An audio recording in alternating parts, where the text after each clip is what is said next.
Hello, good evening. You're watching the Cheese Room podcast. Congratulations for choosing this channel and not Love Island, which is currently on, and certainly not the West Ham and Leicester game, which basically no one. We don't want either of those two teams to win at all, do we? So look, thanks for joining us tonight. Please do drop a chat in, drop us a super chat if you're feeling particularly kind to the channel. It's the ultimate way to support us. We've got a stellar lineup for you tonight. And Dave, and we've got lots to get through and discuss on the show, including the weekend's action, and of course, absolutely the latest transfer rumours, because we have got a new poster boy for Tottenham. He's on the front cover. He's Cristiano Ronaldo, and we will definitely be discussing him because I think that one's just going to get done. We're joined tonight, however. Let's go through the introductions. Again, someone's been let loose in my run sheet tonight. There's a gremlin in the machine, otherwise known as Dave. So he's written these introductions. So you can tell me what you think of your introductions, because he's written a piece for each of you this evening. We're joined tonight by a man who attended the Austrian Spurs fan club convention on the weekend, where, frankly, he will one day be a guest of honour. It's the man from Vienna himself, HG. How are you, HG? I'm doing well. It was quite weird when people came up to me and were like, "Oh, I love the pod and I love what you do," and I'm just like, "Yeah, it's not me. I just show up and talk. The other guys, they do all the work." But yeah, it was good to meet with the Austria Spurs. It was good to have a little chat with Steve Perryman over Zoom, and it was great to see Spurs win. It was a pretty good weekend, really. And the sweaty cockerel straight in there. Smash the like button. Please do. Blow it up. We want to be the number one streamers tonight. So please do that. And it will help us really get in the mix. We're also joined by a man who's, by the time Sydney lockdown is over, he will have developed his very own Gareth Bale man bun. I mean, you can tell he wrote this. It's Davo. How are you, Dave? I'm very good. It's a cheese room first. I'm having a banana smoothie during this. There you go. Nice and healthy.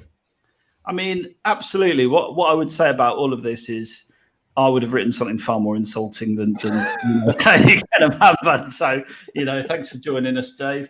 Our next guest is someone who, if the cheese room was the royal family, we would surely bestow a damehood honour for her sacrifice to the cause. Here is Dame Shan. How are you, Shannon, this evening? And I must say, you're illuminated this evening. We can actually see you. It's a pleasure. I know, it's the best I've got it. But I hope you know I am making the ultimate sacrifice tonight by missing the Love Island final. That's what he was going on about. For you guys, anything for you guys. Favourite character from Love Island? Oh. They're not characters, are they? They're people. No, they are characters. I think I'm right. It's not a cartoon. It is. I want Chloe and Toby to win, not that you know who they are. So, hey, Toby +1 is always the way to go. Yeah. And, Sean, last week you were beamed live from a Skegness car park. Yeah. What are you recovered from that experience? Did you enjoy your time in Skegness? I'm drinking gin now to get over how traumatic that was. So, and especially with Andy in the bush. I was going to say, did you find anyone in the bush? Andy was definitely there, but he was too scared to come out, I think. Like Arsene Wenger of Voyeur. And Bobster, thanks very much for joining us. I mean, do you want to hear your scripted bit? I mean, I don't go off script generally. As Davo made one. He's made one. He says, finally, our very special guest who's travelled all the way from Bobspur TV with the biggest mic since Robin Williams in Good Morning Vietnam. Ask your parents, kids. It's Bobspur. How the devil are you doing tonight? I'm hoping there's an innuendo in there somewhere. But thank you for that lovely intro, David. It's not the size of your microphone, Bob. It's what you do with it. As you Absolutely. Absolutely. Absolutely. So, look, as I said, if you're just joining us or you're watching on catch up, leave us a comment, leave us a message, and we'll try and get through them as we go through the show. First, we're going to talk the Wolves game. Then we're going to talk. Sorry, my dad, by the way, he's very upset about losing to Spurs. Well, more that it's my team, really. The latest transfers and the never-ending story that is the Hurricane saga. and how Daniel Levy is not to blame for the little mix split. Apparently, is that your idea of a joke, Dave? Because I think so. clearly is to blame. He's to blame for everything. This is it. So, first of all, Wolves game. Hugo's 300th appearance for the club, by the way. I'm going to ask you first, Bob. Is he our best? One of our best ever goalkeepers? Do you think is he a bit underrated? Yeah, I think he's never been the same keeper since that injury at Brighton as he is. Well, certainly when he came back. Yeah, I sent a tweet out today with regards to Gary Mabbott's 60th birthday. Big up, Gary Mabbott. Absolutely, he's a legend. And the word legend is commonly used, very freely used, and I think it's very few people who deserve it. But certainly, Lloris will go down as a legend. He's had the chances to go elsewhere and win some silverware. He's stayed with us 10 years and a great captain. A lot of people I fought his corner, and when people were saying let's give Højbjerg the captaincy, I think it would have lacked class by taking the captaincy off him and just giving it to Højbjerg for his last season. So yeah, no, for me, he's one of the best. He will go down as one of the best, probably third, fourth best, fifth best of all time. And considering how long we were going, that's certainly a good achievement. No, he's a legend in my eyes. Great captain, speaks very well. And if he goes after the end of the season, I'm sure he'll go off to somewhere and be successful. Shannon, he's got in those 300 appearances, 106 clean sheets, and won 172 of those 300 matches. So not a bad record at all. What's your favourite memory of Hugo? He's not gone. He's not dead. Just to be clear. Celebrated the game, but his favourite memory. Oh, it's so hard to think of just one. He saved us so many times. I think it would be an injustice to say there's one, because he has been. Yeah, there's a few. Obviously, that pen at Arsenal, where obviously they could have gone ahead and but yeah, no, there's too many. There's the Aguero pen as well. Yeah, that's up there. I think it would be an injustice to pin down a favourite, because he's just been there. He's always been there. Through thick and thin, when we've been good, when we've been bad, and he's been a constant throughout. So I think my favourite memory of him is probably just that he's been here at all, because to be honest, he's one of the best keepers in the world, and we're lucky to have him. Yeah, I mean, for me, it's probably when he went head to head with Sonny in the dressing room in All or Nothing. But HG, have you got a moment from Lloris of greatness that you want to celebrate? Oh, you had to put the word greatness in, or not, No, just because this is going to sound awful, but when I think of Hugo Lloris, I think of that drink driving charge. I've got to change that, surely. Seriously, I like the fact he's got double L at the front of his surname. That always goes down well with me. Hugo's been around for so long that it is tough to. There was that one save in the Champions League, the year that we were really good but really shit in the Champions League. And I think it was against Leverkusen, and he somehow dived along the line and managed to kind of roll over the ball and keep it out. There's that save that comes to mind. But yeah, Hugo's been around for so long. It is weird to think that it's been 10 years. You don't see players in any position really stay that long at a club anymore. And for him to join us in his mid to late 20s, because he'd been at the top level of French league for 5 or 6 years before he even came to us. Yeah. He's been a really quality signing. I think most of us were surprised when we got him, and we're probably surprised that he stayed. But he's been a massive part of everything that we've done and all the good times that we've had in the last decade or so. Dave, club legend, is it fair to say? Yeah, I think if you look at the Levy era, he'd definitely be in the top 5 signings of the era. I mean, we got him for £9 million, I think, and I think he was the French number 1 then. It was firmly established. And I think that, for me, and I know this can sound very perverse, but his rant after the Zagreb game, which shows how much he cares about the club, he cares about the shirt, he calls out the people in the dressing room who weren't trying that night, and that shows how much he cares. I think that the interesting thing is normally most teams don't have a goalkeeper as a captain, but what we notice in Project Restart, where there's no crowd effects on, how much he shouted at the team and how much he was involved. So I think he's been a great captain for us as well. In terms of when I first started going, we just sold Pat Jennings to the Goons, who was a great goalkeeper.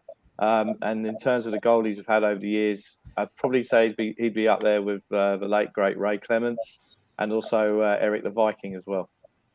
Yeah, absolutely. And we introduced this broadcast to bring you some breaking news. Eric Lamela, injury time winner for Sevilla. I think we saw the word injury. Oh, yeah, there you go. There's a comment. Why does any headline featuring Lamela involve the word injury? Probably with his right foot as well, caller. Now there is a club legend. I'll tell you right now. What a player. I'm so sad to see him go. I'm so sorry to see him go. Let's talk a bit about the Wolves game. So, Bob, they say a sign of a great side is to get 3 points when things aren't going your way, or when you're losing a match. Somehow you find a way to claw victory from the jaws of defeat, and it felt a little bit like that against Wolverhampton at the weekend. Dominated pretty much for 90 minutes. What were your thoughts on the game? Yeah, I never thought we were going to concede a goal. If anything, we should have won the game 3 or 4-0. The only chance that they had was a mistake by Dyer. Apart from that, they had apparently 25 shots a goal, but only 6 on target. Same with us. The shots that they took were high, wide. They never hit the post, never hit the bar. Lloris didn't have to make a save of note. All the balls were coming into him. If they had better strikers, or if they had a finish on him. Well, you can use the argument the other way. If we finished off a bit better, then we should have got 3 or 4 goals. We had the better chances. Highlights of that game will show the Spurs chances. They'll only show the Traore one. And like I say, second Premier League game in a row, I thought we looked comfortable. I never thought we'd concede. And when Traore went through, I thought, thank fuck, it's only Traore. Because it wasn't even Lloris didn't even have to make a save. He just sat on the floor and said, come on then, mate. And Lloris went, there you go, mate. It wasn't a save. There was nothing clever about save. I knew that Traore was going to miss it. So, no, it was, as far as I'm concerned, I like watching the game again the following day, because when I mentioned it yesterday, I was like, no. So I watched it again. And, we just never looked. Traore, surprise, with his pace, beats his first player. That's the least he should do when you got a bit of pace. And it came to a point where we're letting him cross the ball in, because I cannot remember, even watching it twice, I think probably one, I cannot remember either one of his 784 crosses getting to a Wolves player. No, defensively it looked sound, and we'll certainly be talking about Traore more in the show. You'll be delighted to know, Bob. So we'll come back to him. 70 people watching. Please do hit the like button right now. Yeah. Let's get that number to 140. HG, did we get away with one, or do you agree with Bob? Look, I think it's weird. I did watch the highlights on Match of the Day last night, and I actually watched it this morning. But the highlights were pretty even. There was the one chance that I always remember wasn't even made the highlights, was when Bergwijn went through and crossed it to Dele, and it was just behind him. But I mean, Bob's completely right. Like, we had the good chances in that game, and we could and should have got a second, if not a third. Wolves' chances, they got, it's one of those things, a lot of pressure, created a bit of panic in the defence, certainly amongst Spurs fans, because we know what Spurs are like. But yeah, if you look back at it, we were relatively in control. I think it was just the first 20, 25 minutes when we didn't really know how to handle Adama. After that, we kind of sorted things out. Tanganga gave, was it Marcel a kick? And that seemed to kind of, stop his influence a bit. But I think the thing with Adama is I'd be sitting there thinking, if I'm a Wolves fan, why did you stop running us? Why did we stop feeding him the ball? Because Tanganga had been booked and Skip had been booked, and I mean, it was only going to go one way. It's a great result. I don't look at it and think, well, what a fantastic performance from Spurs. But we're still learning the manager. We're still learning what he wants, and we're getting 3 points. And that's got to be a good thing. We all know there are holes in the squad. So if we can go to games, difficult games, and get the points, we can't really ask for much more. I just want to say, caller, as well, it wasn't a perfect performance. I'm not saying we were faultless, but considering the situation, considering the scenario of it being away at Wolves, they're playing at home after 18 months. They're a good, solid Premier League opposition. They will beat the big teams. They have beaten the big teams at home. They always give them a Yeah. game. They always give us a game.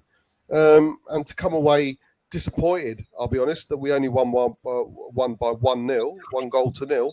I said, yeah, we did all right, mate. We did all right. That's good stuff. Davo, Delhi, refreshing to see him getting into positions where he can earn penalties. Firstly, how do you think Delhi has changed his game this season to figure as part of Nuno's plans? And secondly, did you think it was a penalty? I think the 2 games, I think Delhi looks a hell of a lot fitter, like the rest of them. He's obviously had a very good pre-season because he wasn't called up to the Euros, and he's working really very hard in that midfield area. What I noticed about him on Sunday was those 2 or 3 interceptions that he made, where he got the ball off the Wolves' attack and started things going. And also with that fitness, he can get up more and support the attack. So I think for that midfield 3, of which it seems it's like a very fast running, working hard all over the place kind of midfield, I think that's been great. I think the challenge might come if we get a different kind of opposition come into the lane, one that wants to sit back. We might talk about that a bit later. In terms of whether it was a penalty, listen, if it had gone against us, we'd have been moaning about it. It did feel like that he put his foot into the goalie's nether regions, and he made as much of the contact as he possibly could. So we were talking about that. We were talking about that last night on the podcast, myself and HG. Not only did he get the penalty his way, he also kicked the keeper in the nuts. Just add insult to injury. Sorry. That's right. That's all right. No, I think on the balance of it, we'd have been upset if it had been given against us, but obviously it was for us and he put it away well. So I think he's played well over the 2 games. Wow, I mean, this is optimism for you. Those lot across the road at Woolwich won the league with Messi 1-0 wins. I'm sure that we can do the same. Win the league or a few Messi wins? And let us know if you think we're going to win the league in the chat. 82 people watching. All hit the like button. Thank you very much. Right, Shannon, you get the delightful subject of the oily mannequin that is Adama Traore. So he was very good, wasn't he, in the first half? And then, as HT said, faded away a little bit. He went full Adama Traore, doing pretty much everything but putting the ball in the net. And I think his closest attempt hit the corner flag. What did you think of his performance? And moreover, there's lots and lots and lots of press today. It's really ramped up with us apparently wanting to sign him for 40 million quid. Wolves holding out for a touch more. Do you think, firstly, he had a good game? And is he someone you would like to see in a Spurs shirt? I think he certainly caused us some problems until we figured out how to deal with him by literally tag teaming him. But yeah, no, I think his first effort on goal actually went out for a throw-in. So this is the levels of his finishing. I mean, you could argue to say that if he was playing with players like Kane and Son, if he's feeding those balls into the box, one of them's going to be there and they're going to put it away. So he might get more assists playing with higher quality, world class finishers. Kane and Son are world class. I do think he would add to the squad, but I don't think he's 40 million. Worth 40 million, and I don't think that he's exactly what we need right now. It would be a luxury to have him. We don't desperately need another winger. We've got plenty of those, and I don't see what he adds that Bergwijn and Lucas don't already add. You think when Kane comes back into the squad, you're going to have Sonny on that left side, and then it's going to be between Lucas and Moura on the right. Delhi's pretty much nailed down that third space in midfield. So yeah, I struggle to see. I know me and HG were talking about it a little bit earlier. I struggle to see where he'd fit in and what formation we would play to fit him in, because if we go with 3 at the back, we're going to have wing backs and he's not going to fit in. But we've got Brian Hill as well. Where does he fit in if we've got Adama coming who plays in the same position? So would he not just take out Bergwijn, because he's a better player than Bergwijn, is he not? I don't think he's as technically skillful as Bergwijn, and I think Bergwijn has a lot more to offer technically, and he's got a lot more skill. Bergwijn's the better footballer than Traore, that's for sure. He just lacks confidence in the final third. I think once he starts slotting them away and he builds a bit of confidence, because we know that Bergwijn has got end product because the goals he does score are brilliant. that bit of skill he did down the left-hand side where he beat, I think, 2 or 3 of the Wolves players and then slotted it into Harry Kane, I felt like he deserved for that to be a goal, because if that was a goal, we'd all be waxing lyrical about Bergwijn right now. Okay. But yeah, I just don't think that he's really a player that we need. I think I saw Rally Gold report that it's either him or a striker, and I'd much prefer us to get another striker than I would to sign Traore at this point. Okay. Well, we interrupt this broadcast to bring you a super chat. Mr. Muir, thank you very much for your super chat. Massive thanks for your support of the show. Are Skip and Højbjerg too similar? Is there enough creativity there? I mean, that is a very good and pertinent question. We're going to go around the room on it. Bob, you first, mate. Yeah, they are, but I think with the teams that we've played so far, away from home against a very good Wolves team and at home against champions, I think we probably needed those 2 players. I'm sure, with all due respect, if we were playing at home against a Brentford, now they're going to beat us, but at home against a Brentford or home against a Burnley, there's every chance one of them might come out. Or an Arsenal, yeah. There's every chance one of them might come out and we'll play, a more forward-thinking Lo Celso in there. So, I think they are a bit too similar, but I think they'll be needed in games like a Liverpool away, a Man United away, at home. So I think they do a job when and if required. HG, I've got to say, Skip's really impressed me. Højbjerg, not so much actually on the weekend, but yeah, I standing by. I prophesied it years ago, when he was about 12. HG, your view on Paul's question? Do you know, it's funny. I saw a guy on Twitter today, wondering out loud why Spurs fans seem to rate Skip so highly based on all the data that he'd seen from the games and how Skip, doesn't progress the ball, doesn't run forward with the ball, just kind of his possession. What is it? The passing percentage isn't great. And I'm sitting there thinking, yeah, but none of that matters in those 2 games, just as Bob said. Those 2 games, it's all about making sure that we were difficult to beat and that it wasn't easy for the teams to create the chances. Wolves had lots of shots, but very few chances. And so I just feel that, Skip, for what he's done, it's his first run in the team. I mean, whenever he played for Pochettino, it was, one game, I think, at home against Burnley, and that was about it. He didn't play very often. So I just think it's a great thing. Yeah, eventually, if you want to become a more progressive side, then both of them probably won't work. But I just think it's been really difficult for us to break the press that we've seen.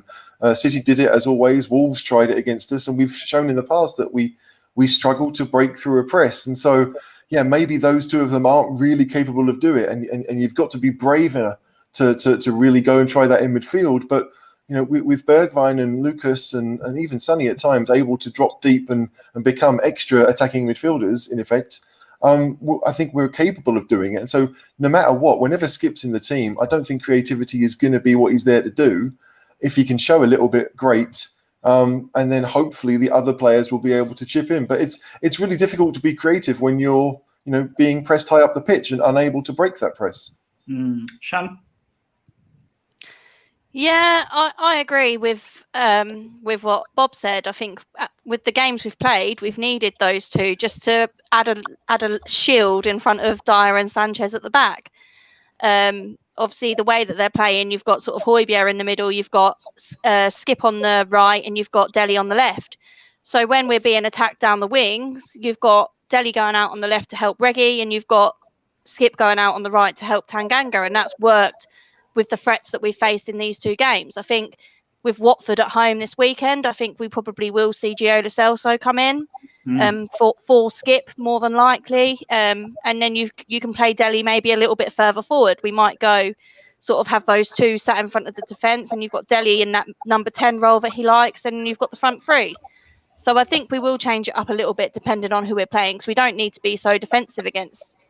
Well, I'd like to think we don't need to be so defensive against teams that have just come up to the Premier League. So, yeah, I think they both do a job in the games that need it, but in the games where we should be keeping the ball and be having the majority of the possession, I think we need to sort of only have one of them and then play with someone a little bit more adventurous going forward.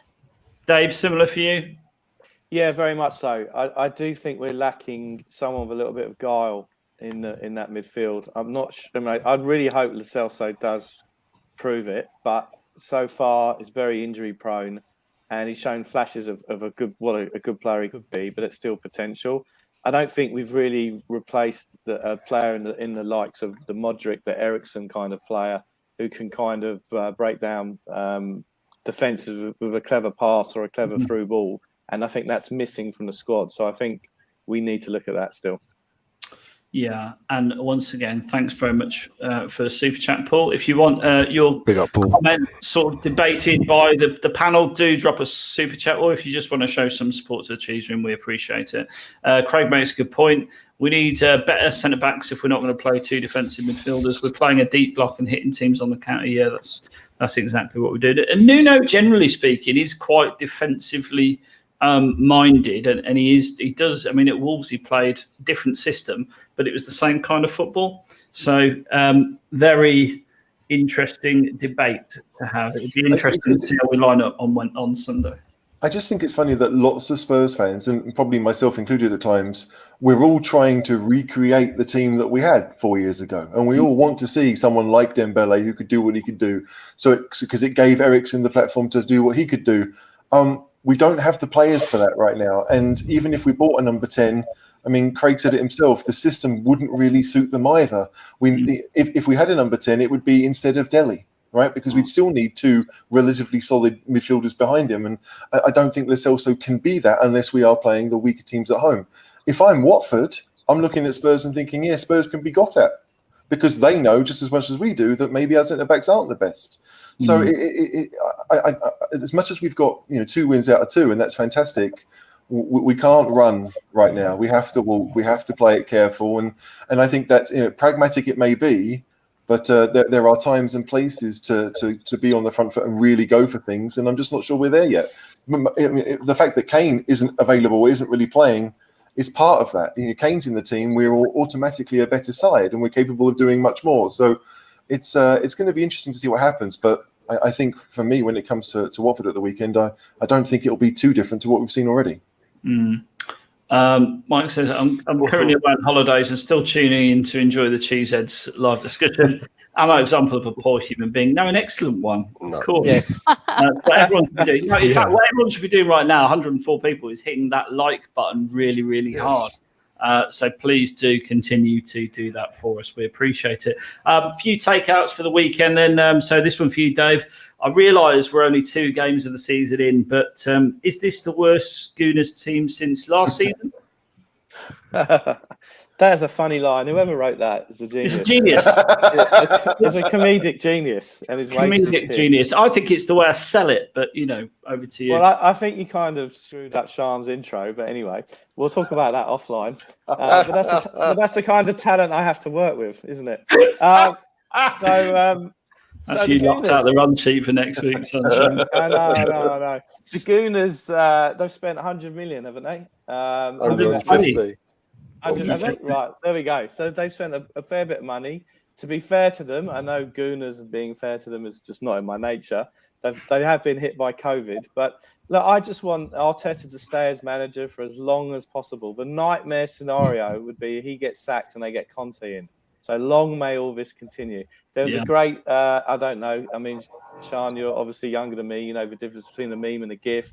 There was that picture going around of Sam Allardyce in an Arsenal shirt, like a press conference thing going around this week. Brilliant. Long may it continue. I have seen, just to add to that, Dave, that Sol Campbell has begged to take over Arsenal. So that's that's the only scenario that we could wish for, is for Arteta to be sacked and Sol Campbell to come in and then them get relegated. That is the ideal situation for any of us. It would be absolutely brilliant.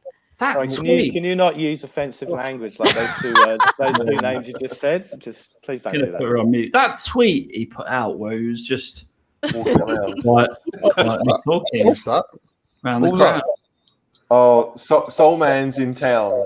Soul Man, the thing up here. Have a look on my Twitter. I retweeted it, Bob. Okay. Give yourself a giggle. It's actually really strange and a bit creepy. Mm-hmm. I did reply with a GIF saying that it was a nonce. So yeah, that's how creepy it was. These are the views of Shannon and not Cheese Room. Thank you very much. Shannon, to the Arsenal thing, like if Arteta did go, no one's going near that job, right? No one who's any good is going near that job. People made fun of Spurs over the summer because we were struggling to attract anyone that was a name. We were in a better position than Arsenal are now because they've just gone and wasted 130 million on players that the new manager probably won't want, or on backups. I mean, 30 million quid for a second choice goalie is just insane. So I'm not worried about Arteta being sacked and replaced by Conte, although I guess the bar is so low with Arteta that they may well replace him with someone more competent. But hopefully there's someone else on Manchester City's coaching staff that they might just think, well, he's worked with Pep. I think he's great. I don't see what Mark Arteta's doing wrong. I think he's absolutely brilliant. And the sooner they can tie him down to a 10-year contract, the better. Absolutely. Agree with this. Shan, did you see Danny Ings' goal at the weekend? Spectacular overhead kick. It was very good. I'm surprised he didn't get a knee injury doing it, though. Well, that's true. That's very, we haven't had the physios off to go post-match report yet, so we don't know. But what 6 months? Hopefully, we'll have to play him. I wish, Bob. You got me then for a minute. Shan, do you think we missed a trick not purchasing Mr. Ings? By the way, the assist was Mings. I thought that was quality. Mings to Ings, beautiful. Yeah. I've got Tyrone Mings in my dream team, and he has done me absolutely brilliant this weekend. I think he got like 14 points. Gotta love a bit of Tyrone Mings. But anyway, back to Ings. Would he come to Spurs to be back up to Kane? Probably not. Would he be very good back up to Kane? Absolutely. Could we play both of them together? Probably. But I just don't think he would have come to Spurs. I think he knows he's going to go to somewhere like Villa and be the main man.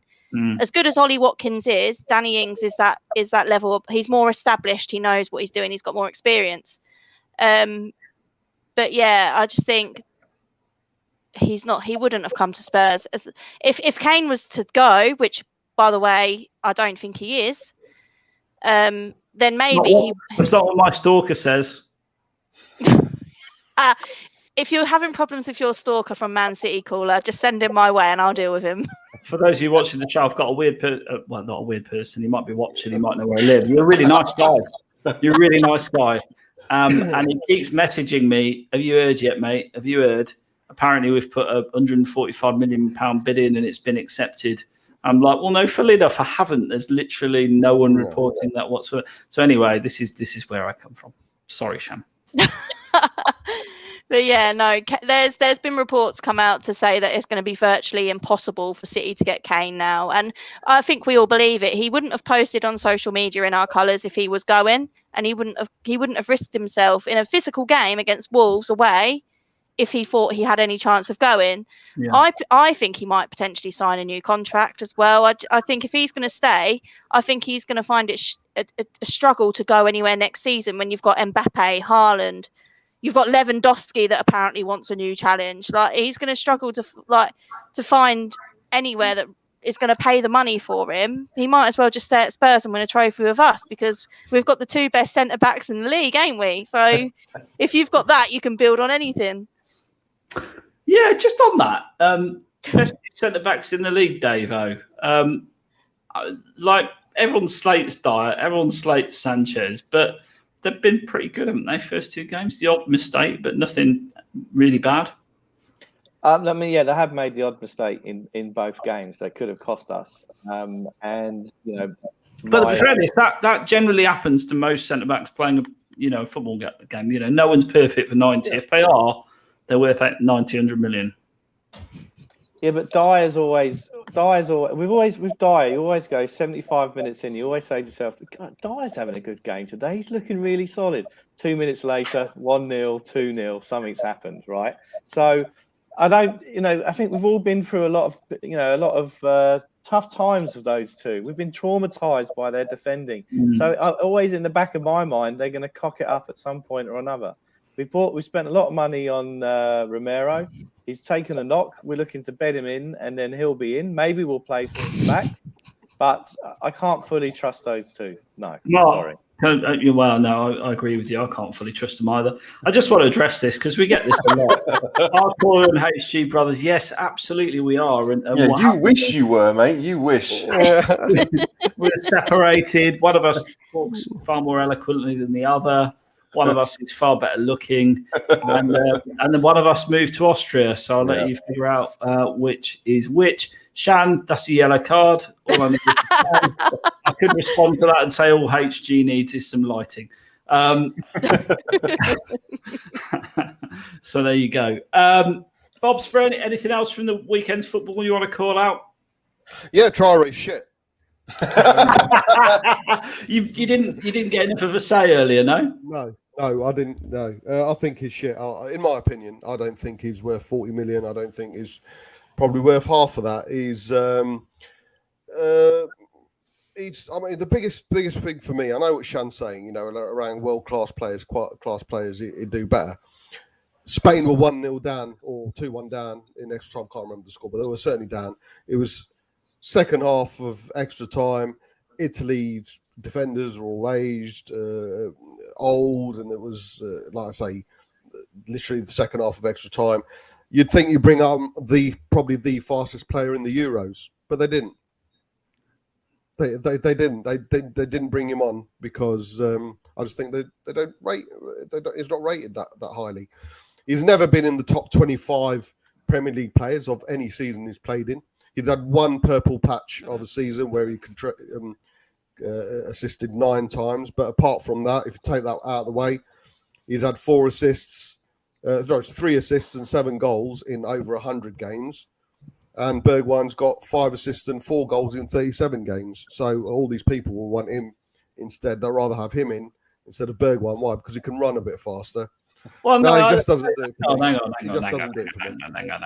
Hang on. You can't compare stats from a Wolves team to a Spurs team, surely. It's not a fair comparison, is it? Premier League. If anything, he should be doing better.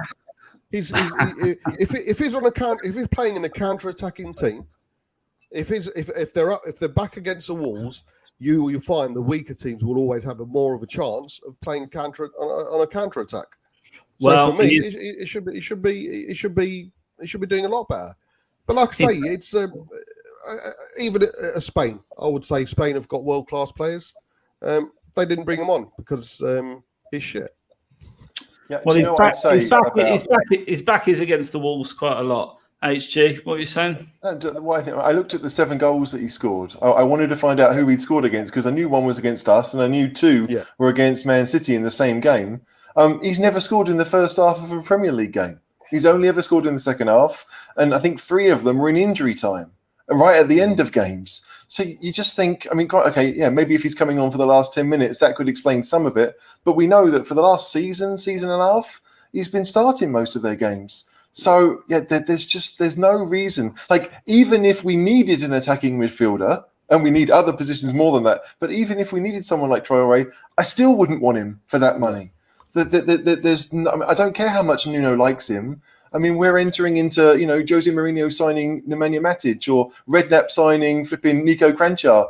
Favourites don't always work, and that would be a terrible, terrible choice. There are other players at Wolves that we could sign. Neves is available. He would be great. Even someone like Connor Cody, you offer them that money, they'll take that for him. That might be a better use of the money, but no, not 40 million on Adama. No way. Well, I just want to say though, unpopular view. I do trust Nuno. And if he thinks he's going to make a difference, so be it. And of course, being a Spurs fan, being a football fan, I'm fickle. So if he comes in and does fantastic, I'll be the first one jizzing off. So I'll be playing this back to you over and over again and reminding you. That's fine. And I say stuff it's stuff like this when I say it, I hope I'm wrong. And if he comes in and he proves me wrong, not that my opinion really matters, but if people are able to say, "Ha, I told you so, Bob," I love that because Spurs are doing well. Spurs have got a great player. I hope it works out, but right now, in my opinion, is shit. Good stuff. Right, switching gears slightly, Davo, Pacos de Ferrer. Are you excited about that one Thursday? Massively excited. I think it's one of the biggest nights of the club's history. We should. Well, it's the first home tie in the Europa Conference League, isn't it? So it's amazing. Look, I hope that. Obviously, I'd like us to get through. Pulls another drink. If we're getting on to Conference League, it's needed. I mean, my question is to the rest of the panel here and anyone watching at home: is anyone going? I was going to go, but then I got tickets to the Watford game, so I'm not going. Plus, the thought of walking back to Tottenham at 10 o'clock at night on my own to the car is just is terrifying. Especially with Andy around. You can never be too safe these days. I'll go if Ronaldo starts. So yeah. So you're definitely going then, Bob, yeah? Yeah, mate, yeah. Bob, Ronaldo might be unveiled at that game. You never know, to our 11 fans in the South Stand. You never know. Antonio's just made a 4-1. Oh, dear. I think Franco's going. Yeah, Franco is definitely going. I know that much. Although I think we did see today that you can get an 1882 ticket in the South Stand for 20 quid, which gets you a couple of beers for free, or you can sit one row further up and pay 20 quid for a normal ticket, or one row further down. So if you want to go to 1882 and experience something extra for your money, then maybe I hear a pint. Yeah, have a couple of pints to drown your sorrows once we get beaten. But it's it's not a great. I thought people would want to go. Like, I know it's a third tier competition, but it's still Spurs. And if they're not going, it just makes me think, like, are you going to watch Spurs or are you going to watch the opponents? I'd much rather do the pod afterwards with Caller than, you know. Oh, no, right. I've got my priorities straight here, Caller. Don't worry. I've not even been to a new stadium yet. Obviously, when it was unveiled, I was having my on my way to having my heart operation, and since then we've had COVID, and I've not had the chance to go back. So I do want to take Bob Spur Jr. with me, my 6-year-old, but in evening kickoff's just not going to be right. So waiting for an afternoon kickoff and take the little one down with me. Yeah, well, I mean, you'll have a fantastic time when you do. It's just a great day out, a beautiful stadium. Yeah. Let's talk about the Kane saga then. I mean, it's just, again, I'm going to refer to Dave's wonderful scripting because I'm incapable of freestyling. What perhaps is the most grating experience noise in the world? Teachers running their nails down a chalkboard. They don't have them anymore, Dave. We all know what you mean. We do. Yeah, we do. We have chalkboards. Love them. None of that smartboard nonsense. Chalkboards. Two Scousers going on about how Liverpool invented the world or the recording output of Robbie Williams. Well, nothing could be more grating than the saga of Harry Kane and will he or won't he leave Tottenham. So let's talk very briefly about this because, I mean, I don't want to boil the ocean on it. HG, the press are reporting City will make one final bid. Will Levy do a Berbatov? I am preparing myself for that. I don't think Spurs should sell him. I mean, I've said that all summer. I think it'd be ridiculous to sell him to Man City, no matter the price, really. But 150 certainly wouldn't be enough to get me to answer the phone. But I am expecting that to happen. So it's kind of crazy. But we needed a striker anyway. Apparently, Son got a small injury in the game yesterday. We just can't go into half a season with no strikers. Dane Scarlett, to me, hasn't shown anything really to make me think he could even be a backup. So, yeah, I all logic says we don't sell, which is why I'm expecting it to happen.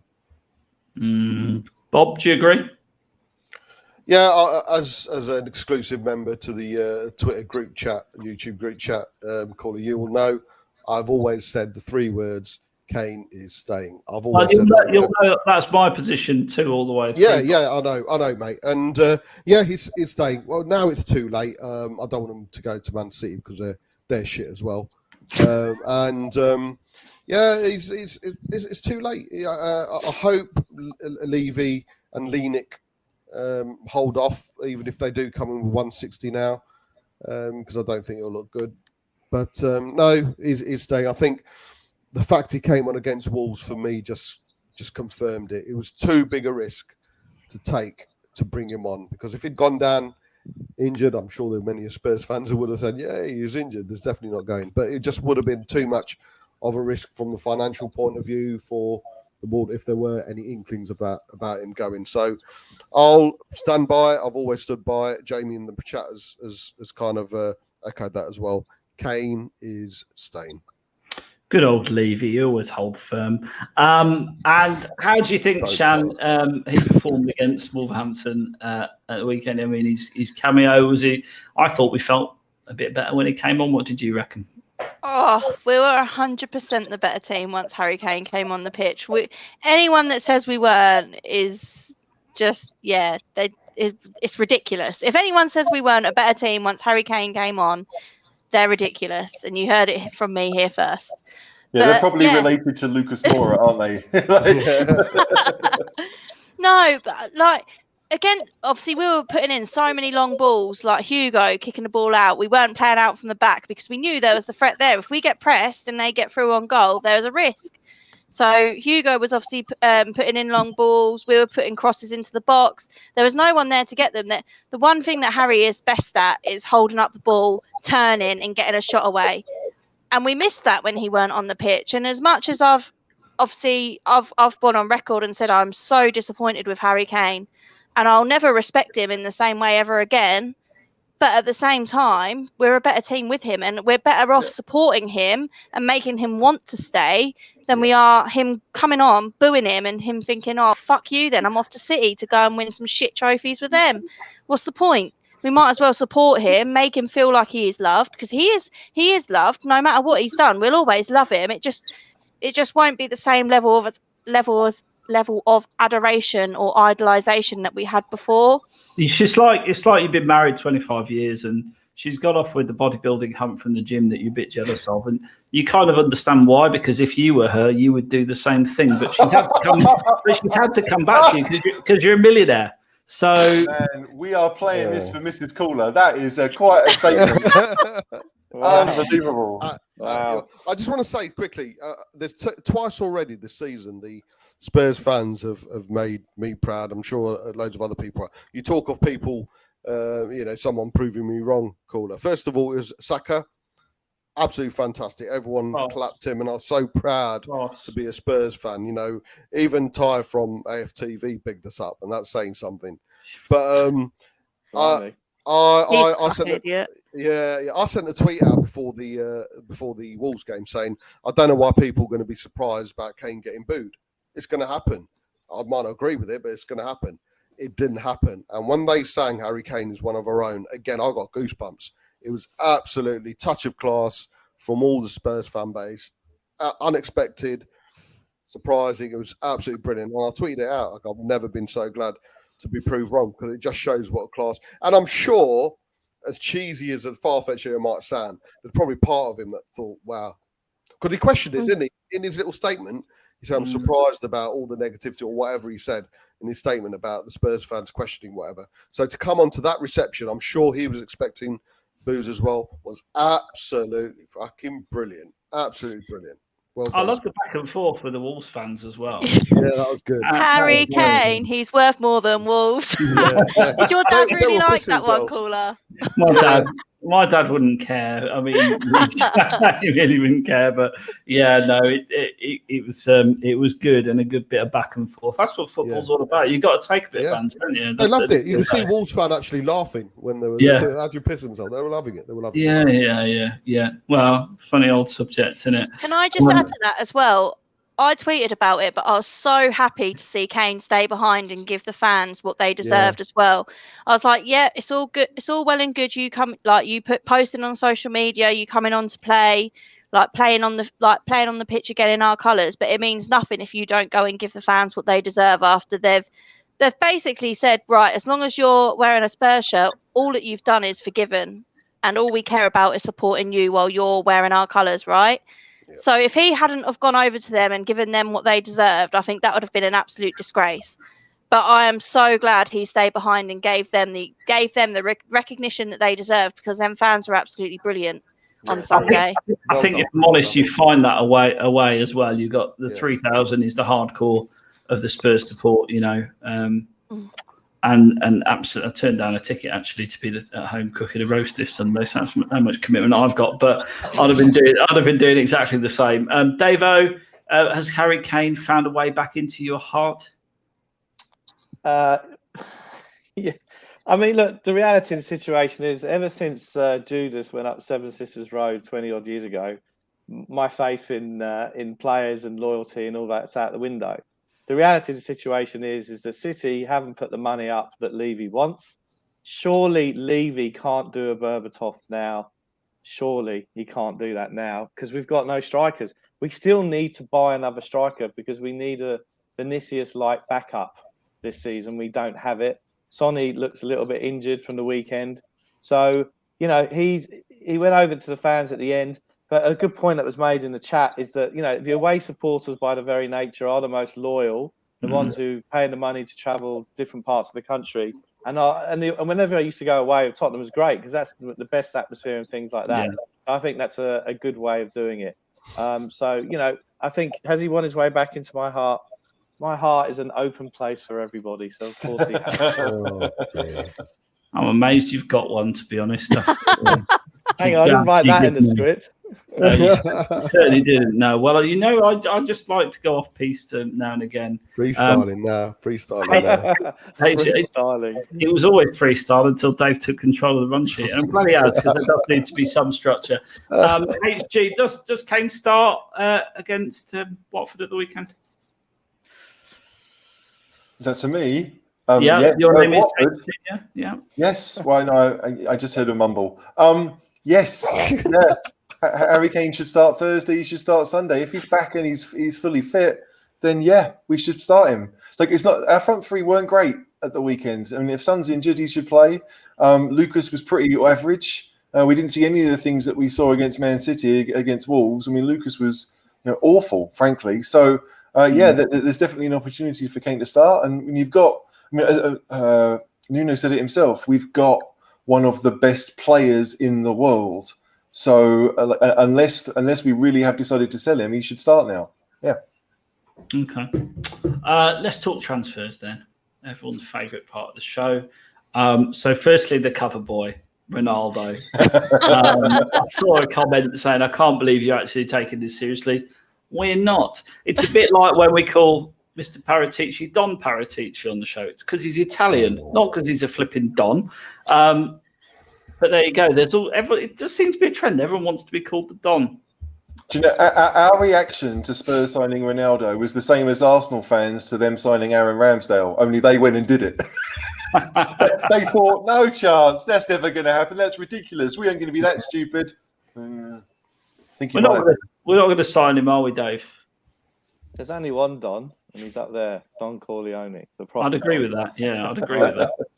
And in answer to a question from Brandon, no, I'm not drinking milk. It's a banana smoothie. It's not breakfast. It's basically milk. Yeah, milk with a banana. Are we signing Ronaldo? If we sign Ronaldo, I will break the strict quarantine laws that envelop the massive island that's called Australia. There's no Love Island at the moment. And I will head over to London to see his unveiling before the game on Thursday night. It's not happening. I don't think it's going to happen before Thursday, just to manage your expectations a little bit. I'll tell you what, change the question up because we're all going to say no. Shan, what will you do to celebrate Ronaldo's signing if he signs? I would happily run down Tottenham High Road naked if that happened. And I say that because I know it's absolutely not going to happen. It's a long road, Shan. It's a long road. Very long road. It's a very long road. And I am people in the chat. People in the chat starting us GoFundMe now. I'm not even fit enough to run halfway down Tottenham High Road. But if Ronaldo signs, you've got to do what you've got to do to show your appreciation, right? I'm just texting Andy. There could be an incident. High Road. Bring your camera. Bob, what would you do to celebrate? Would you unveil I Love Daniel Levy banner or something? Piss off, mate, with that. Absolutely no chance. I'll shave my head. I'll shave Bob Spur Jr.'s head. How's that? I'll be honest with That's you. not fair. It is. He's my child. He's going to embarrass me. I've not even. I'll be honest with you, Calder. I've not even read the ins and outs and how it's even come about. The money involved. That's the one, to be honest. Is it? All right. Well, no. I don't know, mate. I'll sing a song live on one of your streams. How's that? I'm not. Well, yeah. HG. That should be easy to beat. Well, I was thinking if we sign Ronaldo, then your next born caller should be called Ronald. Isn't that how it's going to work? I don't know. I think it's because he wants to leave Juventus. I mean, he's come out and said he didn't start their game on Sunday because he was trying to keep himself. He came on as a sub, but he didn't start the game. I think he does want to go, and Paratici signed him for Juventus, so people have put 2 and 2 together and got 22. It's never going to happen. As for what I do if Ronaldo signed, I might. I'll tell you what I do with something really drastic. I wouldn't come on this show for 2 weeks. There you go. Do you know Neo? Wow. That'll put the subscription numbers up. What people have done is put 2 and 2 together and got 7. Very good. I just wonder if Shan knows Neo 1972 because Neo 1972. There's obviously some sort of something going on there. Yeah. Do you want to hear what I would? You didn't ask me what I would do. Go on, Dave. Man bun Dave. Come on, tell us. Okay, you ready? I did ask you. You said you were going to leave Australia and come over through so many places. Oh, did I? I'm sorry. Then that's okay. Then we're done. Go on. No, you've clearly thought of something witty. Go on. No, well, it's not witty now. I mean, is it? Because, you have a go at me. I mean, you have a go at me for being monotonal and not very excitable. So this is what I'm going to do. Yeah. If we sign him, so the current rule is you can't go more than 5 kilometres from away from your house in the lockdown. If we sign Ronaldo, do you know what I'm going to do? I'm going to go 5.1 kilometres outside my house. Davo, that's so boring. That's very excitable, isn't it? You are literally the most excitable person I think I've ever met. Leo 1972, explain yourself. That's all I want to know. I just want to know what the fuck is on about. I mean, he's one message away from a ban, Bob. So let's keep it sensible. Yeah, let's keep it sensible. Let's move things forward and keep it sensible. No, we're not going to sign Ronaldo. Pape Sarr from Metz. Now, a lot of people are reporting this one as a done deal. HG, should we be excited? Apparently, every big club is chasing a young French star. I'm sure I've heard that somewhere before. We do like our French superstars who then come and do very little. I am excited. I'm annoyed that if we do sign him, apparently he's going back on loan. Yeah. I understand that he's only 18, soon to be 19, and probably, it's probably not ready for the Premier League. But yeah, we don't really have many options in midfield. I don't want to see Sissoko play a game this season. I don't really want to see Winks see a game this season. I'd much rather see the French wonder kid have a go. So, it'd be a good signing if it comes true and he ends up being as good as people say. If he's that good, why is he picking Spurs? But we probably do offer a decent pathway to first-team football for him. And so, yeah, I am kind of excited. These are the signings that made Spurs good. And let's be honest, like the Spurs that we all hark back to is the Spurs we want to see. And a lot of those signings were in that 10, 15, 20 million pound ballpark. And so if this guy comes in and becomes the Spurs version of Essien or the Spurs version of Vieira or whatever it would need to be, we'll be thrilled. So I hope it happens because we definitely need to improve that area this season, but certainly next if we can't this season. 140 people watching. Please do hit the like button. Don't make me go full Neil Warnock on you. Let's move. Bob, you must be excited about this young Frenchman signing, surely. I've no idea who he is. It just shows because I thought he was a winger until HG mentioned that. He's a second. Vieira. So no idea who he is. I don't need to waste money on someone who we're going to send back on loan. If he's no, not interested, mate. I want players in. If we're getting rid of first teamers, and like it or not, Winks and Sissoko are first teamers. We need first teamers in. I'm done with the buying for the future right now. We need a quick fix. Not a quick fix. We need players who can come into the squad, certainly match day squad. straight away. So no, I don't want anyone for the future in the with the likes of Scarlett, Bergwijn, even Roden, Tanganga, Skip, Højbjerg. They're all Reguilon. They're all under 25. There's enough future players there. So no, I need the tried and tested and people who can come into the matchday squad right now. So I'm not interested, mate. Not interested. People like Traore.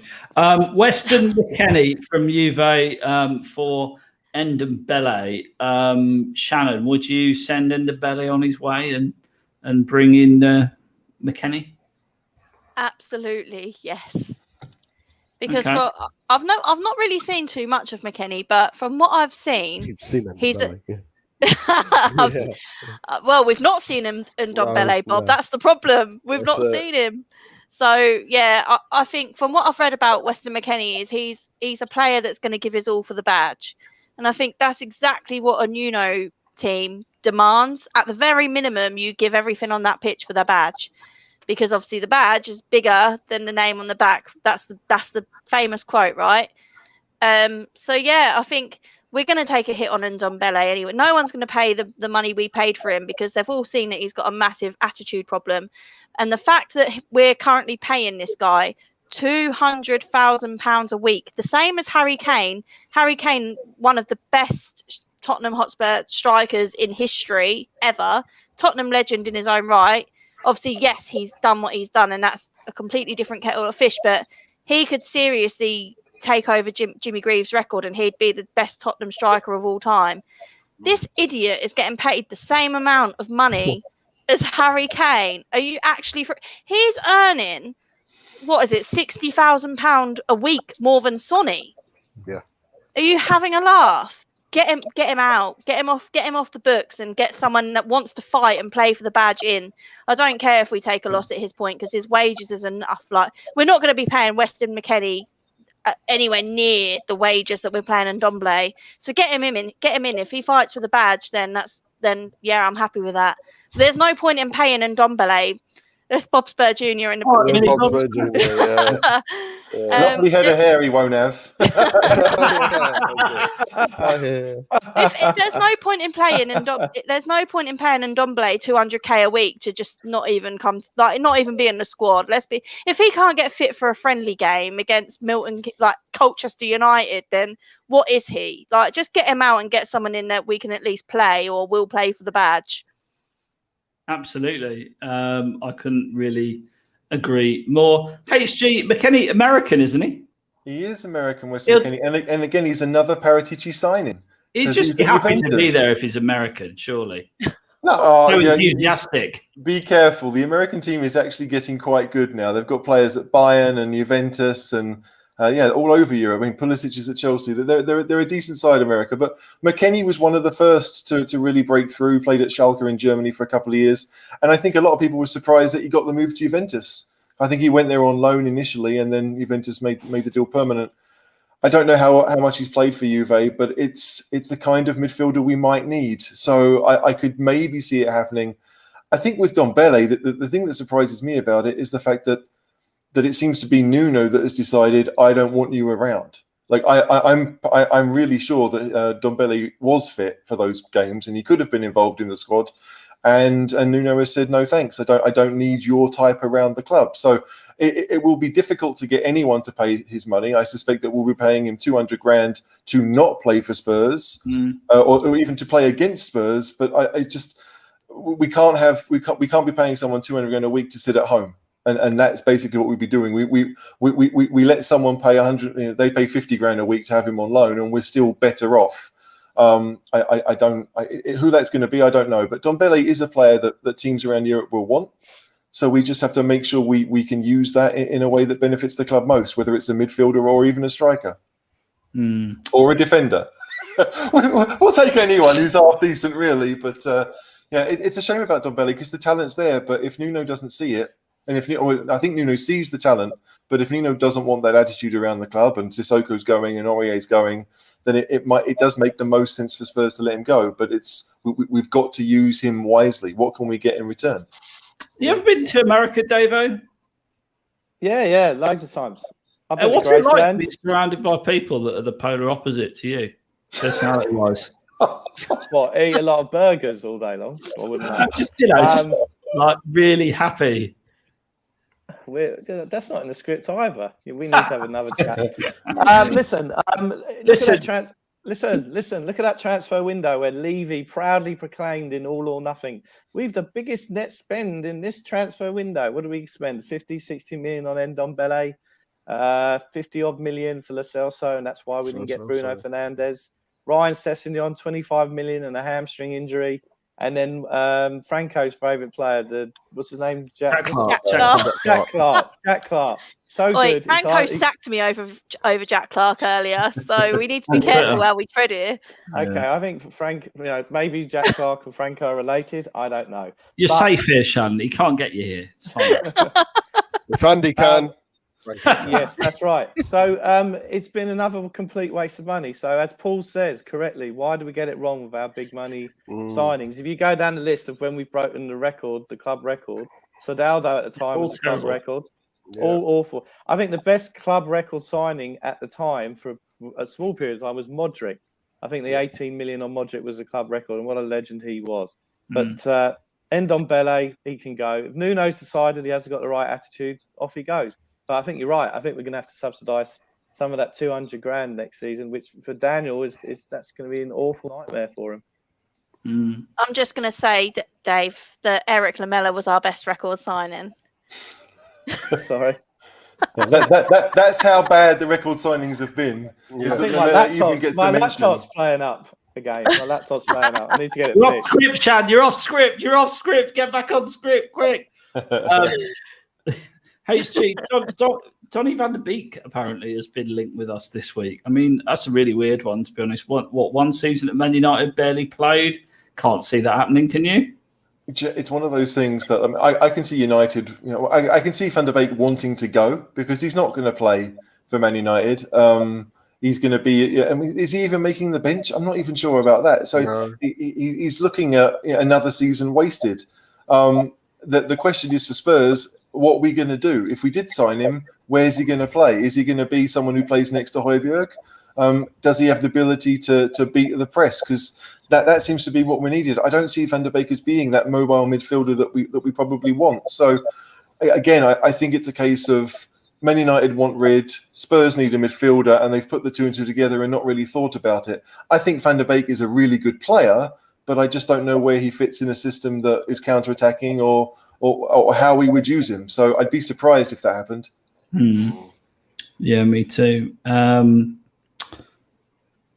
That's it. You talk about what you like now, Bob. Van der Beek, I like HG, I think he's a really quality player, but you can't say sitting out a whole season on the bench or not even in the squad's not going to affect him. I believe if he does come to Spurs, if he had to come to Spurs from a Leipzig, and and it was right now, I think he's good enough to work his way into the team, certainly even affect games from the bench or starting, and certainly be a great backup or a first teamer. But right now, I'd question how much that year has taken out of him mentally, and obviously we've got a central midfielder already with mental issues, or certainly with regards to getting himself up for it. So I just think he needs to recharge his batteries, and we can't afford players to come in and restart their careers at Spurs. If he's that good, he needs to come in at full pelt. He can't come in as someone who's going to take time to bed in, because it will be. It'll take time to get used to get to that match fitness, because he's not had a match for God knows how long. Yeah, and the thing is, like at this point of the year, who has any money, right? So there'll be a loan signing. So this happens a lot in German football, but not so much in English football, where teams sign players on a 2-year loan. There's this idea that you've got a youngster who's on a long contract. He needs some first team football. He's probably on the fringes of the squad at our team, so we can send him somewhere else and they play. And they do that between big teams. I mean, Bayern Munich sent Philipp Lahm out, I think, for a 2-year loan when he was super young, and he played for Stuttgart, and they recalled him after 1 year because he was so good, and he went on to be the player he was. So like there's something in this. Like Ndombele is on a long contract. If there are players on long contracts, you could probably get away with a 2-year loan. Yeah. I think Nuno is only on a 2-year contract himself, a 2+1. So Right. there's this idea that like you're planning for a future, you're building for a future, but you're not really committing yourself to anything. And I think if English teams, obviously domestic loans, there aren't so many you can do, but still, if we were trying to think outside the box, that's the type of thing we should be doing. Absolutely. Do you want to take some questions? Like jumping back in a tick, or go through some comments? That'd be great. There is this one from Craig. I'll put that up there since we're talking about Van der Beek. Did he turn us down to go to United? Does anyone know the answer to that, Bob? Yeah, we were in for him. We were in for him quite heavily. Obviously, nothing was confirmed, like all 774 of our links this summer. But yeah, there was he was linked heavily to us, and I know there was quite a few Spurs fans who were disappointed that he'd signed for United because we thought we'd let one go through our fingers. But yeah, he did. But like I say, I just wouldn't want him back under this scenario. Why take on a player from Man United who can't get into their squad, into their teams, and give him a pathway into playing again? No, not for me. Not for me right now. There is that thing with Levy. This is the thing with, like, he doesn't want to loan players in because he knows it's going to help them, get better maybe when they go back. Yeah. But he also, if he wants to loan players, doesn't want to have an obligation to buy them. He wants to try before he buys. Yeah. So it's this kind of like, I will loan you if I have a possible future fee, but it has to be possible.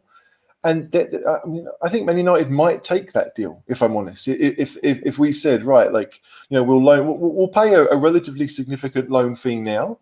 But the future fee has to be optional. That's all we're going to do. Yeah. United might take it, and I think Van der Beek might push for it. He's really good mates with Bergwijn, so there's something that's possible there. But to me, it's all about what Nuno wants to do and how he wants to play. I don't think he's going to play the high press that we saw under Poch.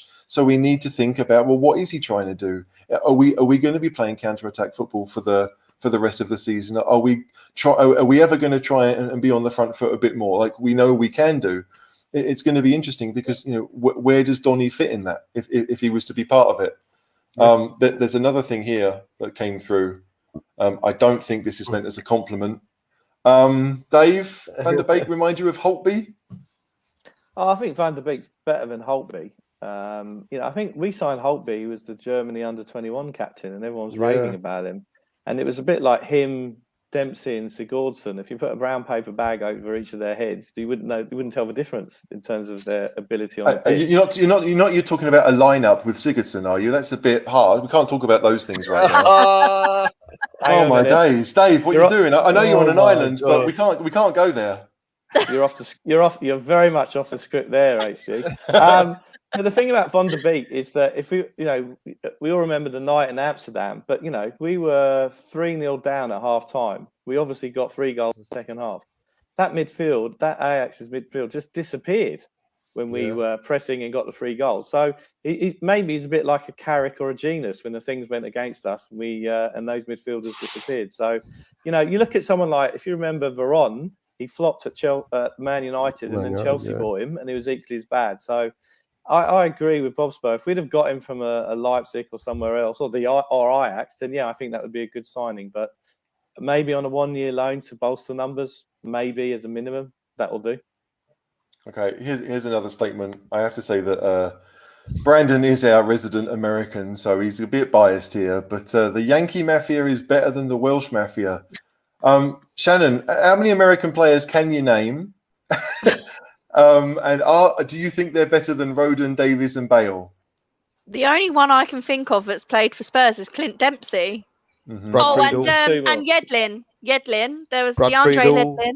Yeah. Who? Yeah. Sorry. Didn't Casey Keller play for us? Was that my imagination? Yeah. Casey Keller. Yeah, Casey Keller. So American goalkeepers seem to do well at Spurs. Yeah, I don't know. I mean, the Welsh Mafia contain Gareth Bale, so it's a bit of a Clint Dempsey, Gareth Bale. But it did have Ben Davies in it to balance it out, though, didn't it? But I'm not a Ben Davies hater. I quite like Ben Davies. He's Mr. Reliable normally. He doesn't normally do too much wrong. He does what you need him to do. Too much. Yeah. I'm not a Ben Davies hater. I think out of all of the problems we've got at Spurs, he's not one of the biggest ones. Everyone knows that Moussa Sissoko for me and Harry Winks are the biggest problems we've got at Spurs. And Ndombele. But Stalteri's Canadian. He's Canadian, I know. Jamie, I don't know what you've done there, mate. You've called Stalteri. You've set him off now. That's Cameron Carter-Vickers is irrelevant because he has played 0.05% of games for Spurs' first teams, and in game he was horrendous. But he is American. I think he counts for that. No matter how bad he is for Spurs, he still counts as being American. But HG, he's still shit. That's the problem. So if we're going Yankee Mafia against Welsh Mafia is a lot better based on just Gareth Bale himself. Yeah, that's true. Gareth Bale himself is better than all them players put together combined. Gareth Bale is worth more than the whole American team. Yeah. Even at what is he, 31, 32? 32, isn't he? 32 now, yeah. Yeah, he's 32. He's still worth. I will defend Brandon a little bit. I mean, my wife's American, so my daughter's half American. I've got to be a little bit pro-American here. They do have the best squad they've ever had, and that was a low bar, but still, they do have the best squad they've ever had. There's a guy, I think, at Valencia who's coming through and doing really well. They had the guy who was at Barcelona, went to Marseille, De La Fuente. There's Tyler Adams at Leipzig. There are a couple of other Americans that have come across to Europe and are starting to do something. So they're doing good, and their women's team is very, very good. Their women's team is the best in the world. That's not football. Come on. So my dad, that's the yellow. From a woman's perspective, right?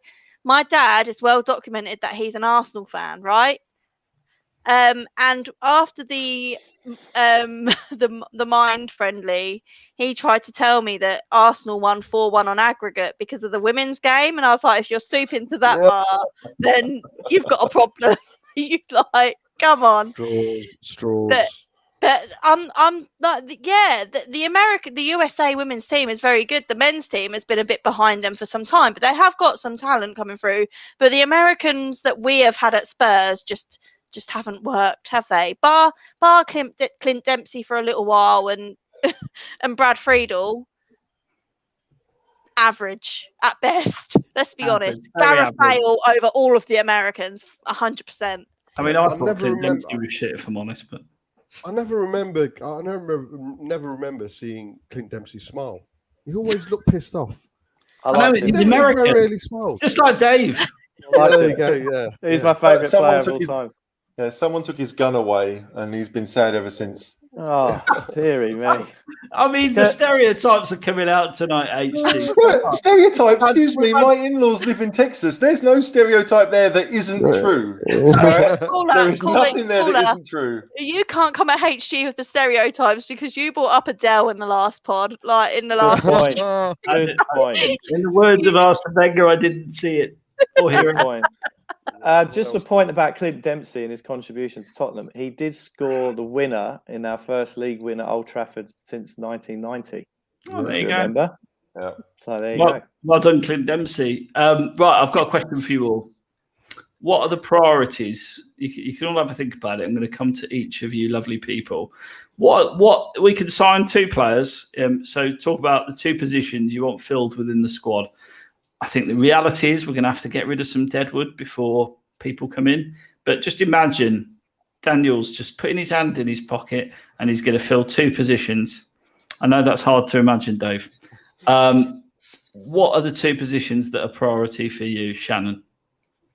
I thought you were going to go to Dave then. Well, obviously the Sun. Take it with a pinch of salt because it's the Sun and possibly the worst newspaper in the country. They've said that we're going to sign 5 players before the end of the window, which is very unlevy. Let's be honest. No. Yeah. But if I was going to say 2, I'd say we need a right back and we need a striker. They are the 2 most important. And this is what really annoys me about the Adama Traore thing, because yes, he improves the squad to an extent.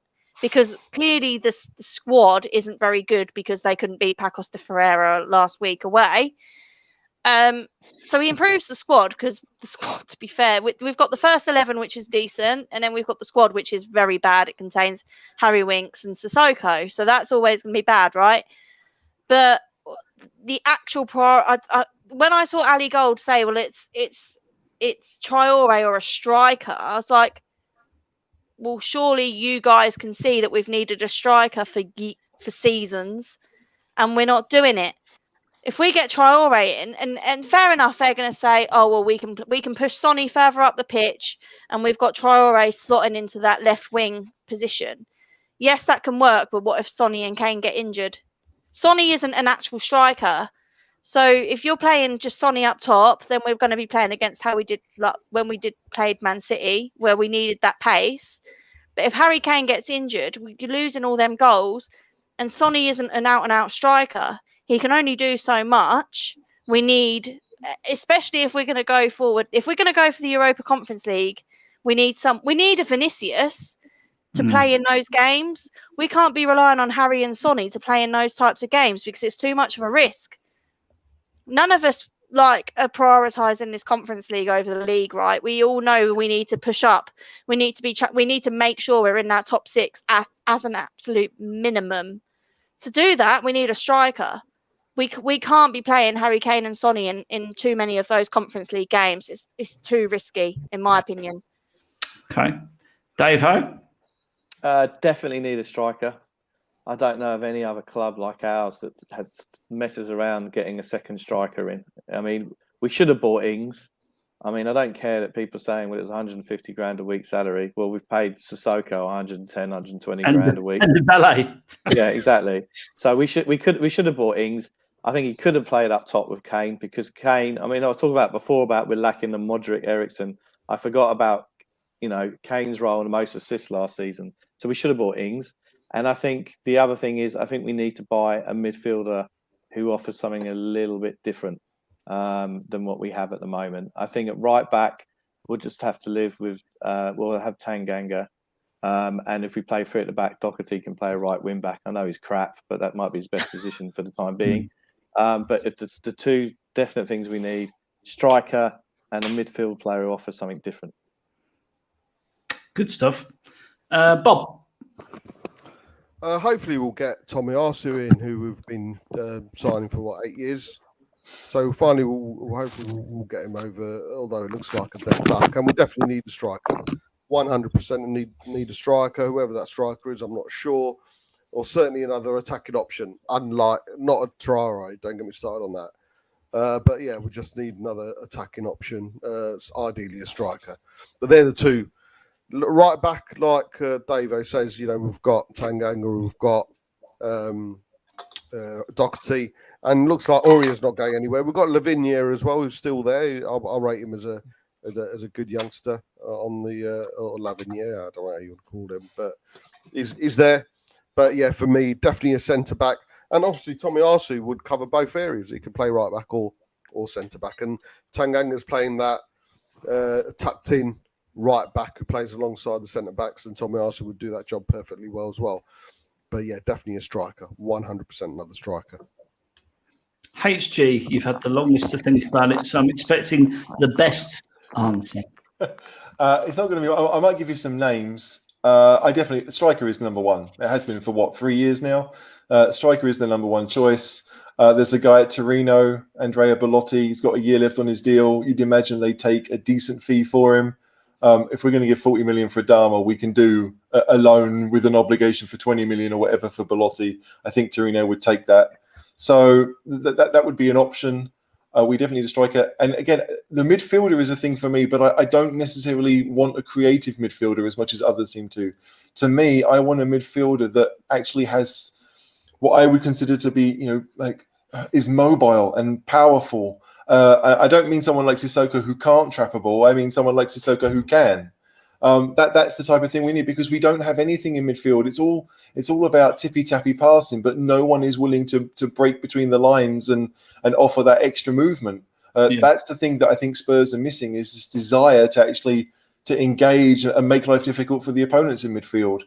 There's no point having a number 10 if we can't get the ball to them. So I just think someone in that central midfield area that can run all day and is quite happy to do so, I'm all right with that. I don't mind that in a central midfielder. But there are other options that we could easily go for. We need another centre back and we need another right back and all the rest of it. But if we're playing three at the back and then Aurier plays as a wing back with 1 year left on his deal and leaves on a free, fine. We can't shift him anyway, so let's make it so that if he does play for Spurs, he's not doing that much defending, because we know he's not so great at that. I just think that those are the two things. We need to find a way to pass the ball through midfield or do something different in midfield, and we need another striker. And I think Belotti would actually be a decent option for that. Yeah. Interesting stuff. Well, we've got free time now, so anything on your minds, guys and girls, before we wrap up? Is there anything you want to get off your chest? Can you see any of our fringe players, or as people like to call them, deadwood players, going out within the next? Because I actually see it as 6 days remaining, because very rarely we get a transfer done on a Saturday or a Sunday. So for me, we've got it's basically 5 days. We've got 5 working days to get. Well, you've got Bank Holiday Monday, haven't you, as well, before deadline day? Yeah, but Paratici knows no boundaries, Yeah, that's it. It's all very well getting them in, but do you see anyone going out? And if so, where to? Because no one's fucking linked. Well, I think it's going to be a real push, if I'm honest. I think a lot of these players we're going to be potentially stuck with. There's been lots of word and talk of an Italian team wanting Sissoko, but clearly they haven't seen him play. And he's on such a big whack of wages. I think that's always going to be the stumbling block. I can see Sissoko going and us paying half his wages. I suppose that's what I can see happening. I think we're lumbered with Winks, unfortunately, for another year. Until someone gets really desperate and buys him and tries to resurrect his career. Harry Winks wants to fight for his place caller. How can you diss someone that has that attitude towards the club that we all love? We want everyone to fight for their place, and Harry Winks wants to do that. And we saw that fight against that pub team on Thursday night, didn't we? Ferrero Rocher. You know, we really saw him taking the ball by the horns and playing himself into the first team plans of Nuno. So I just don't see Winks moving on. When you talk other fringe players, Endebele, I can't see anyone stumping up 200 grand a week. I just can't. And I think swap deals, they're incredibly rare because they're incredibly complex.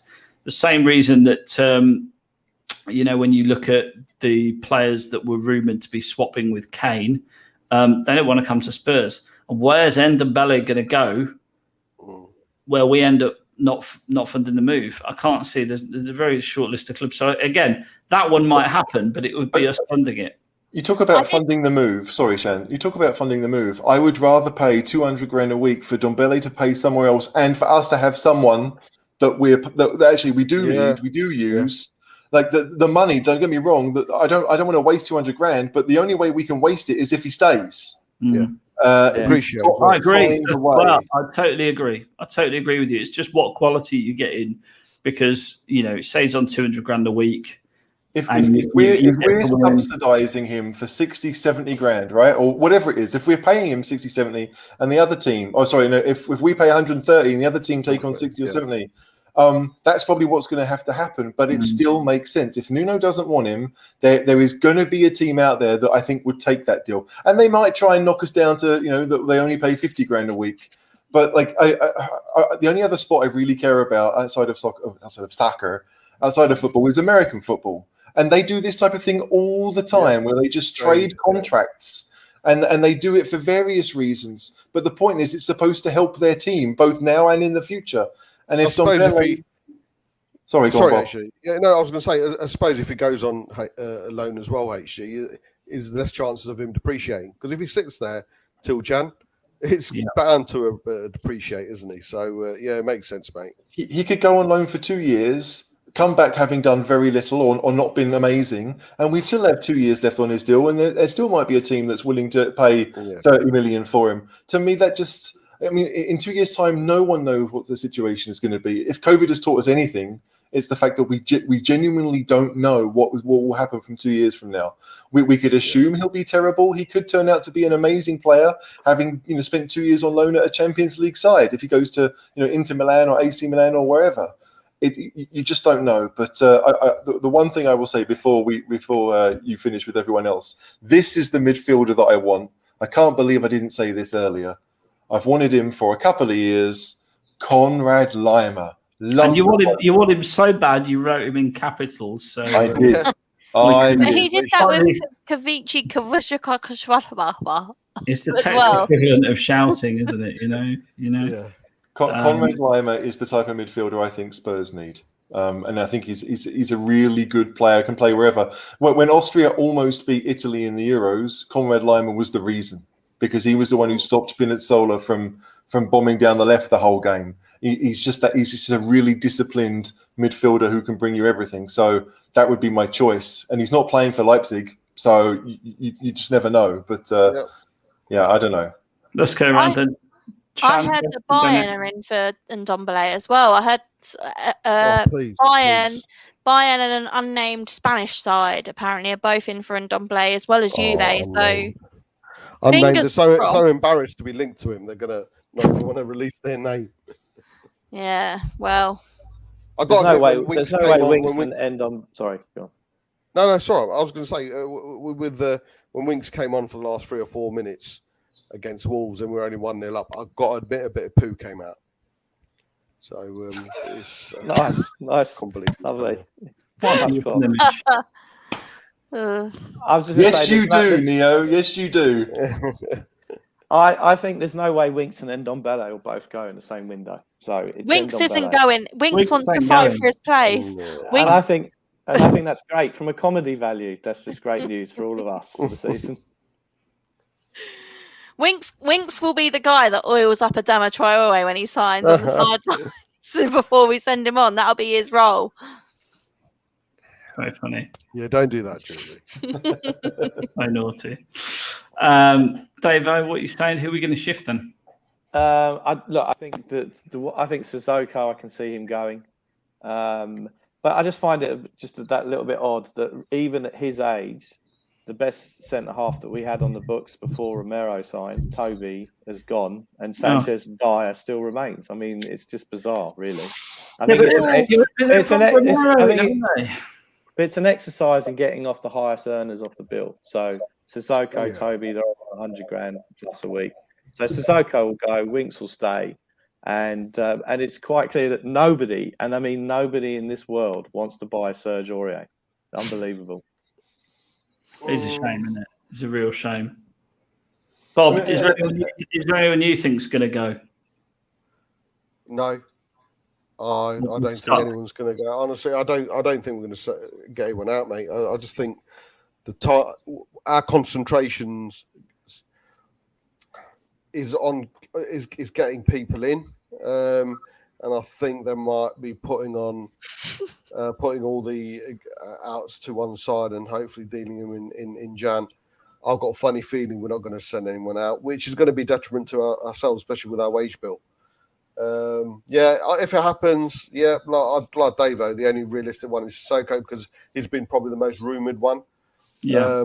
Is the only one. In an ideal world, we want 3 out and 3 in.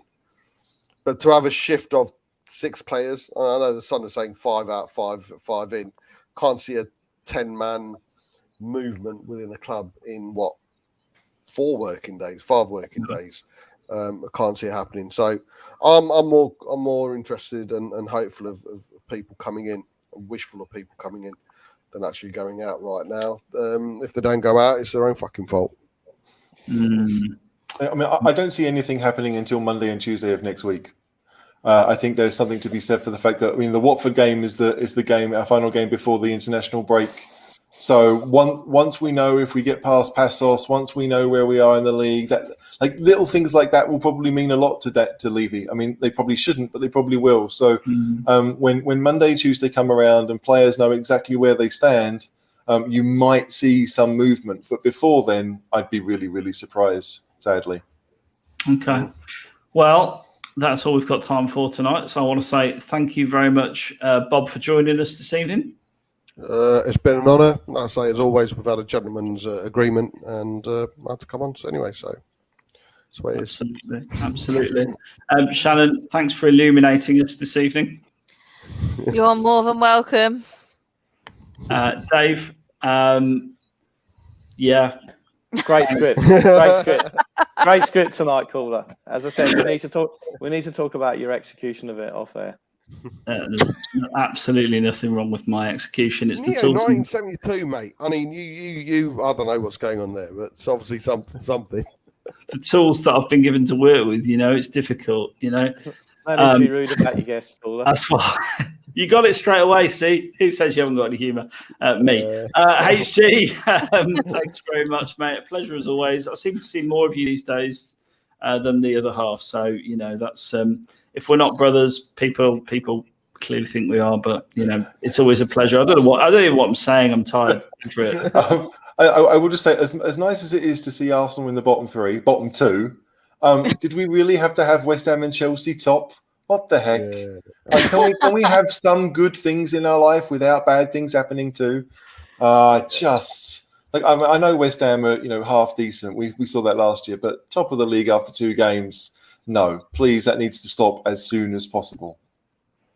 Okay, well, until next time, we're back here at Friday, 9 p.m. There's a new podcast out. It's now hit all the major streaming services, so do look out for the Tutoring podcast. And we will see you Friday back on YouTube. So in the meantime, come on, you Spurs! Come on, you Spurs! Try this shit. Come on, you Spurs! Come on, you Spurs! Kiss the badge! Kiss the badge! Come on, you Spurs! Come on, you Spurs!